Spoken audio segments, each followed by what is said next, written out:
I had a very interesting conversation with a gentleman called William Keat yesterday about the UK Constitution, or the British Constitution, or perhaps more accurately, the English Constitution. There was a little bit of backlash in the comments, and a few emails were sent to me saying, is it British, is it UK, is it English? And it happened to reference the Magna Carta, of course, which was sealed by King John back in 1215, when England was England and the UK and Britain wasn't really a thing, Britain being a political construction, and I appreciate that. Because of that, I've actually asked William if he'll come back on the show, which he said he would, because there were some other questions that he wanted to answer as well. So we'll get to that. But as I record this, less than 24 hours later, over 80,000 people have watched that interview, and the response has been absolutely brilliant. I mean, people have taken it on board as a tool for us to, I suppose, in many ways, hold the government's feet to the fire to account for what they're doing. We've seen over the few weeks that I've been doing this, and I've been questioning and thinking about what's coming down the line, the digital IDs, the 15-minute cities, the central bank digital currency, the strange idea of us eating insects and things in our diet, so the various things all done in the name of saving the planet and following the science, as we've seen with the pandemic. And I've been questioning all of this, as you know. And the response has been fantastic to that particular interview, as I allude. Some people questioning whether I am actually British or English, and even whether I know what the difference is. And of course, I can tell you that I am English. Of course, I'm English first and foremost, although I do live in England, which is part of Britain and part of the UK. I think everybody will have their own interpretation about how they think of themselves. So rest assured, I am most definitely English. And you can see that if you go back into my YouTube channel history of the sort of things I was talking about. England and Englishness has just been one of my fascinations, along with my girlfriend, the lovely Julia, who we've been exploring that. More on the English couple, if you want to see our credentials over there.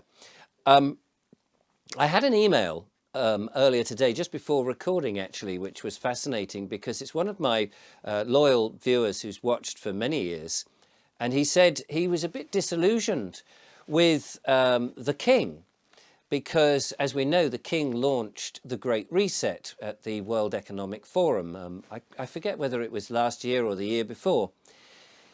And so this was when, of course, the King was the Prince of Wales, and he had interests in much of what the WEF has been putting forward, and which is now filtering down into our Parliament, which is very worrying because, of course, we've not had any say whether we want this or not.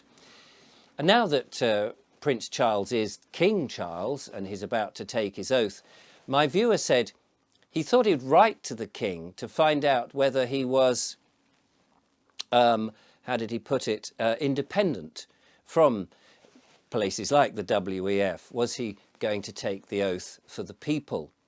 And I wondered to myself, I wondered what would happen if people did do that, if people in significant numbers wrote to His Majesty and asked him, are you for the people? Are you perhaps going to drop every connection with the WEF? Are you, that was the past, what your influence was.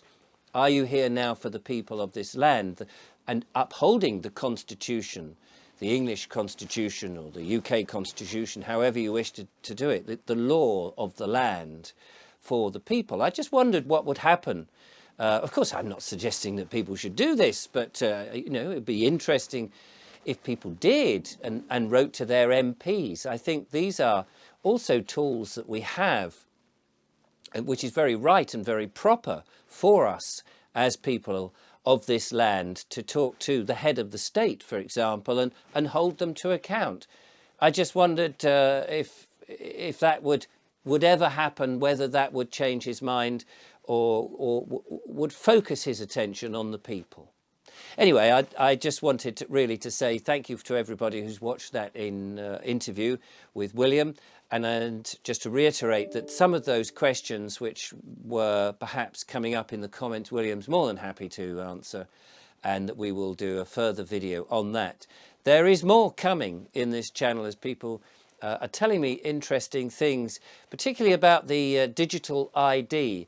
So watch out for more of that. I feel there is some worrying news that I need to tell you about, but more of that later. So in the meantime, set pen and paper together and see what you come up with.